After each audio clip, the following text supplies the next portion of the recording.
नमस्कार, मैं हूं नीलू। तो दुनिया की सबसे बड़ी राजनीतिक पार्टी भारतीय जनता पार्टी आज अपना 42वां स्थापना दिवस मना रही है। जगह जगह पर कार्यालय में बीजेपी का झंडा फहराया गया है, शोभा यात्रा निकाली जा रही है, तो कहीं बीजेपी नेता पैदल मार्च निकालते नजर आ रही हैं। दिल्ली में जेपी नड्डा ने श्यामा प्रसाद मुखर्जी को नमन किया और बीजेपी का झंडा फहराया। वहीं लखनऊ में सीएम योगी ने झंडा फहराकर पैदल मार्च निकाला। वहीं उत्तराखंड की बात की जाए तो यहां पर मुख्यमंत्री पुष्कर सिंह धामी ने देहरादून में शोभा यात्रा निकालकर स्थापना दिवस मनाते नजर आए। इस दौरान प्रधानमंत्री मोदी ने वर्चुअली देश के तमाम बीजेपी कार्यकर्ताओं के साथ संवाद किया, उन्हें मंत्र दिया।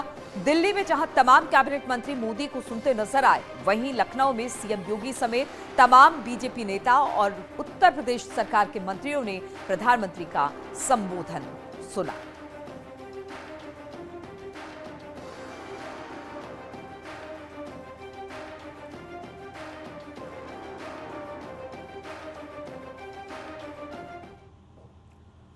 और 42 साल पूरे कर चुकी बीजेपी के सफर पर अब एक नजर डाल लेते हैं कि इतना वक्त बीता है। तो बीजेपी की स्थापना दिवस के मौके पर हम आपको बता रहे हैं कि 6 अप्रैल 1980 को बीजेपी की स्थापना हुई थी।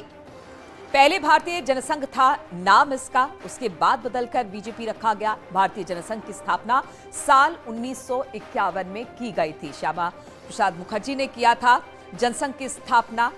डॉक्टर श्यामा प्रसाद मुखर्जी और 1977 में कई पार्टियों की विलय से जनता पार्टी का गठन किया गया था।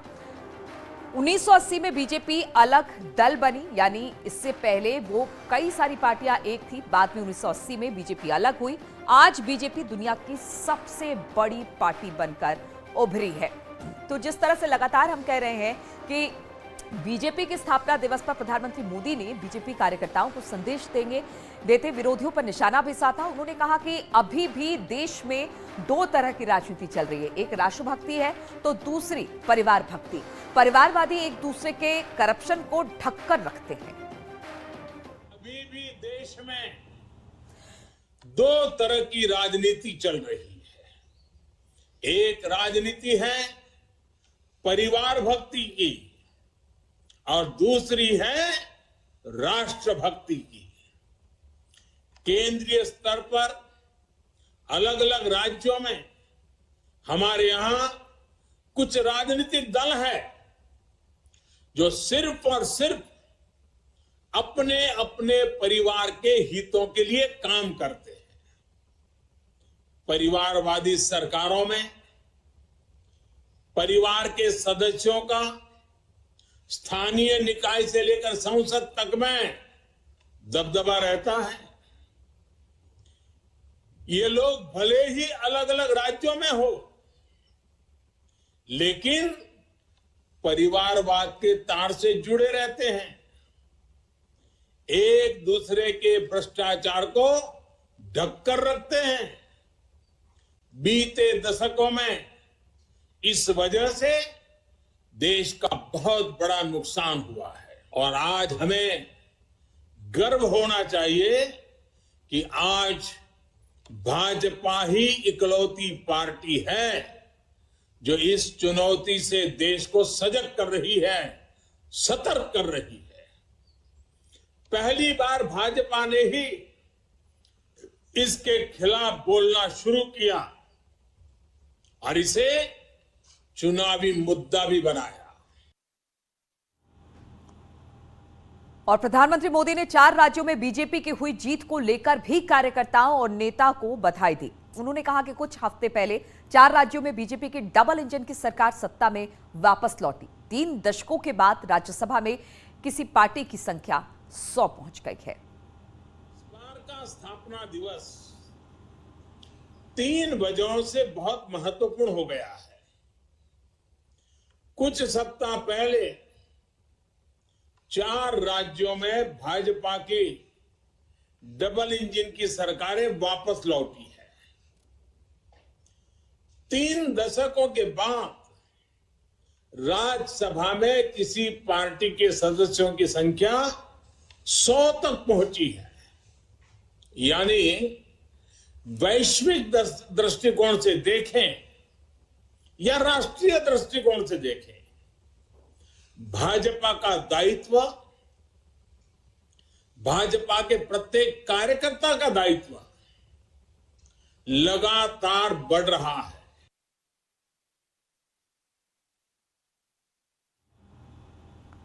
और अपने संबोधन में प्रधानमंत्री मोदी ने कहा कि भारत किसी के भय के अपने हितों में अडिग रहता है। भारत को ऐसे देश के रूप में देखा जा रहा है जो दृढ़ता के साथ, मानवता के साथ खड़ा रहता है। एक समय था जब लोगों ने यह मान लिया था कि सरकार किसी भी आए, लेकिन देश का कुछ नहीं हो पाएगा, निराशा ही निराशा थी।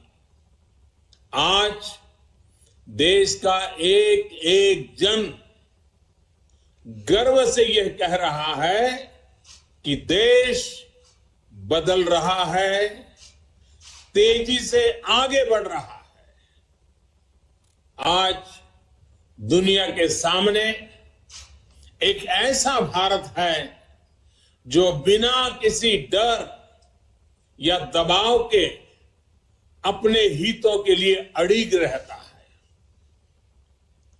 जब पूरी दुनिया दो विरोधी ध्रुवों में बटी हो, तब भारत को एक ऐसे देश के रूप में देखा जा रहा है जो दृढ़ता के साथ मानवता की बात कर सकता है। और इतना ही नहीं, प्रधानमंत्री मोदी ने कहा कि हमारी सरकार राष्ट्रीय हितों को सर्वोपरि रखकर काम करती है। सरकार के पास नीतियां हैं, नियत है। भारत जो तय करता है उन लक्ष्यों को पूरा कर रहे हैं। देश ने $400 बिलियन से ज्यादा के उत्पादों को निर्यात करने का काम पूरा किया है। हमारी सरकार राष्ट्रीय हितों को सर्वोपरि रखते हुए काम कर रही है। आज देश के पास नीतियां भी है, नियत भी है। आज देश के पास निर्णय शक्ति भी है और निश्चय शक्ति भी है। इसलिए आज हम लक्ष्य तय कर रहे हैं, उन्हें पूरा भी कर रहे हैं। आपने भी देखा है, कुछ समय पहले ही देश ने $400 बिलियन यानी 30 लाख करोड़ रुपए से भी ज्यादा के उत्पादों के एक्सपोर्ट का टारगेट पूरा किया है। कोरोना के इस समय में इतना बड़ा लक्ष्य हासिल करना भारत के सामर्थ्य को दिखाता है। और कोरोना को लेकर भी प्रधानमंत्री मोदी ने सरकार की पीठ थपथपाई। उन्होंने कहा कि भारत 180 करोड़ से ज्यादा वैक्सीन डोज देने वाला देश बन गया है। दुनिया देख रही है कि भारत 80 करोड़ लोगों को मुफ्त राशन दे रहा है। कोरोना संकट में गरीब भूखा ना सोए, इसके लिए केंद्र सरकार ने 3.50 लाख करोड़ रुपए खर्च किया है। आज भारत 180 करोड़ से ज्यादा वैक्सीन डोज देने वाला देश है। आज पूरी दुनिया देख रही है कि इतने मुश्किल समय में भारत 80 करोड़ गरीबों, वंचितों को मुफ्त राशन दे रहा है। 100 साल के इस सबसे बड़े संकट में गरीब को भूखा ना सोना पड़े, इसके लिए केंद्र सरकार करीब करीब 3.5 लाख करोड़ रुपए खर्च कर रही है। बीते वर्षों में देश ने ये देखा कि जिस तरह अपने नागरिकों का जीवन आसान बनाना भाजपा सरकारों की, डबल इंजन की सरकारों की प्राथमिकता रही है। और प्रधानमंत्री मोदी ने विरोधियों पर निशाना साधते हुए कहा कि हमने जन कल्याण की हर योजना का फायदा 100% लाभार्थी तक पहुंचाया और इसका संकल्प हमने लिया। इस संकल्प का मतलब है कि भेदभाव की सारी गुंजाइश को खत्म करना, तुष्टीकरण को खत्म करना, आखिरी पंक्ति में खड़े व्यक्ति तक सरकारी लाभ पहुंचे, ये सुनिश्चित करना हमारा लक्ष्य है। हमने सेचुरेशन यानी जन कल्याण की हर योजना को 100% लाभार्थियों तक पहुंचाने का जो संकल्प लिया है, ये संकल्प अपने आप में बहुत विराट है। सेचुरेशन तक पहुंचने के इस अभियान का मतलब है भेदभाव की सारी गुंजाइश को खत्म करना,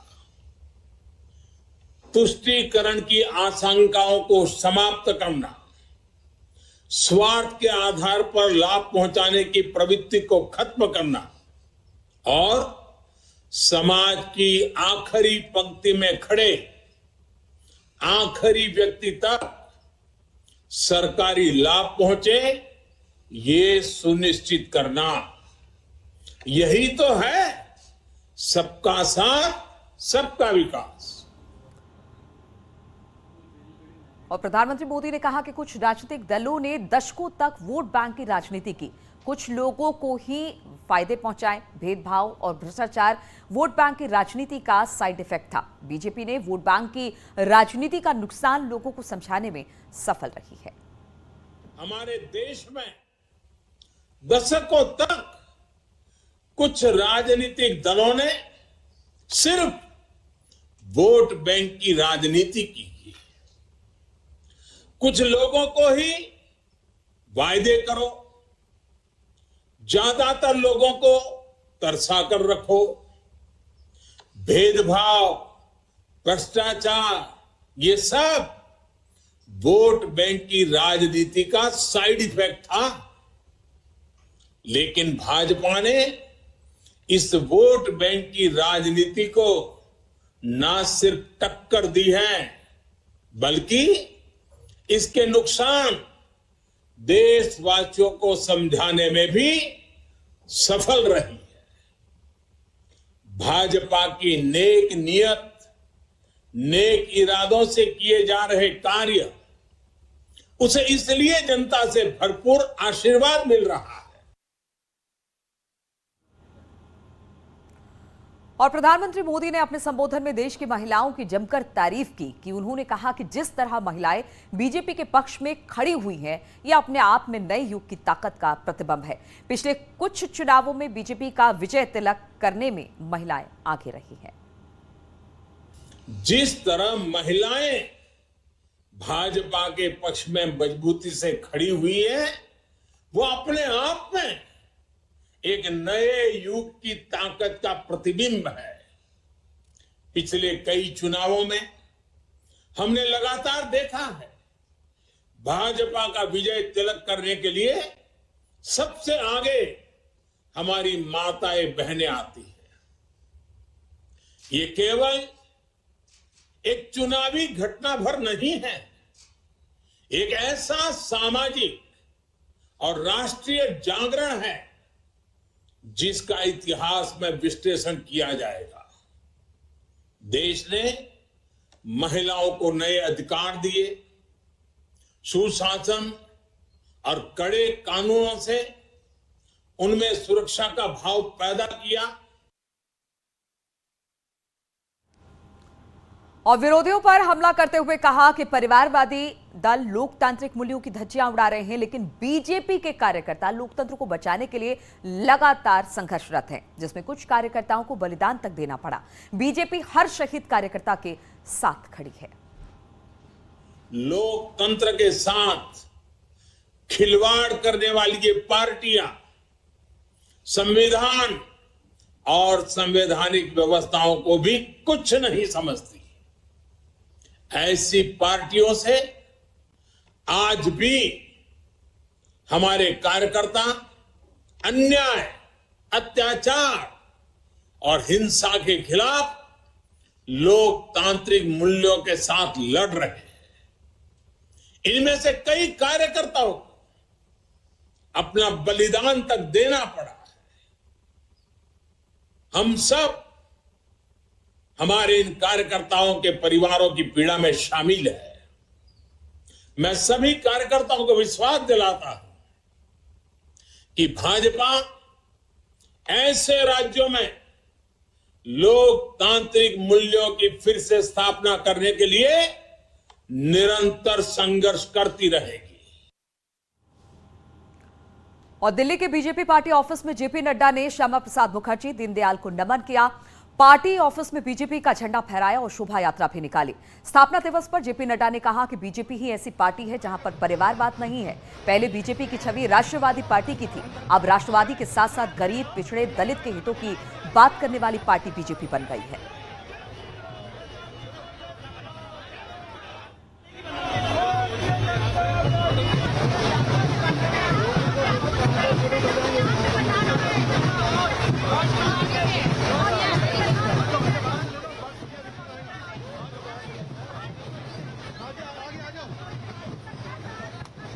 छवि में बहुत बड़ा अंतर आया है।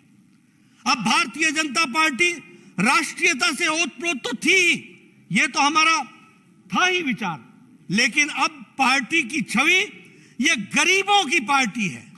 यह समाज के अंतिम पायदान पर खड़े व्यक्ति के लिए काम करने वाली पार्टी है। यह गरीबों के आंखों के आंसू को पोंछने वाली पार्टी है और उनको मजबूतीकरण करते हुए, सशक्तिकरण करते हुए, महिलाओं को, युवाओं को आगे बढ़ाते हुए देश को आगे बढ़ाने वाली पार्टी की छवि बनी है। अभी अभी जो नतीजे आए हैं, उन नतीजों ने मोदी जी के नीति पर, कार्यक्रम पर पूरी ताकत के साथ भारत की जनता ने मोहर लगाई है। यह भी हम सबको ध्यान में आता है।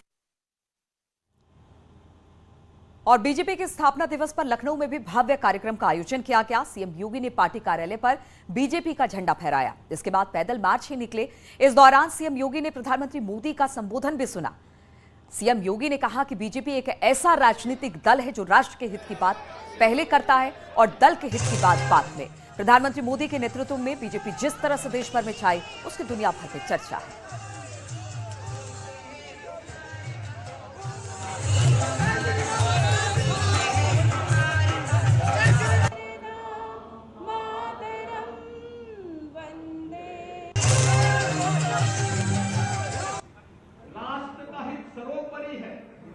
इस भाव को कहने वाला देश का एकमात्र राजनीतिक दल है जो नेशन फर्स्ट की स्पिरिट को आगे बढ़ा करके देश पहला और दल का हित उसके बाद, ये कहने वाला एकमात्र दल कोई है वह भारतीय जनता पार्टी है। जो संकल्प एक एक करके हमारे पूर्वजों ने, उन महापुरुषों ने देखा था, उन संकल्पों को साकार कर रही केंद्र की मोदी सरकार आज देश और दुनिया के लिए कौतूहल का विषय बना हुआ है। तो एक राजनीतिक दल कैसे दुनिया के अंदर देखते ही देखते छा जाता है। भारतीय जनता पार्टी की यात्रा देश और दुनिया के राजनीतिक विश्लेषकों के लिए कौतूहल और आश्चर्य का विषय है, लेकिन ये यात्रा बहुत कुछ कह देती है। राष्ट्र के प्रति हम सबकी एक अविच्छिन्न निष्ठा, अपने मूल्यों और आदर्शों के प्रति हमारी समर्पण का भाव और समाज के अंतिम पायदान पर बैठे हुए उस व्यक्ति को, जिसे पंडित दीनदयाल उपाध्याय जी ने जिसके लिए अंत्योदय की बात की थी, उस तक शासन की योजनाओं को पहुंचाना हम सबके ध्येय, जीवन का एक ध्येय है। और बीजेपी के स्थापना दिवस के मौके पर लखनऊ में माइक्रो डोनेशन अभियान की शुरुआत की गई। इसमें योगी ने पार्टी फंड में 1000 रुपए का चंदा दिया।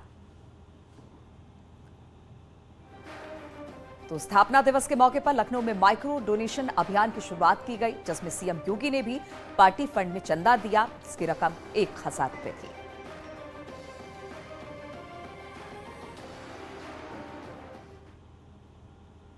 और रुकेंगे यहां पर छोटे से ब्रेक के लिए। ब्रेक के बाद भी खबरों का सिलसिला लगातार जारी है।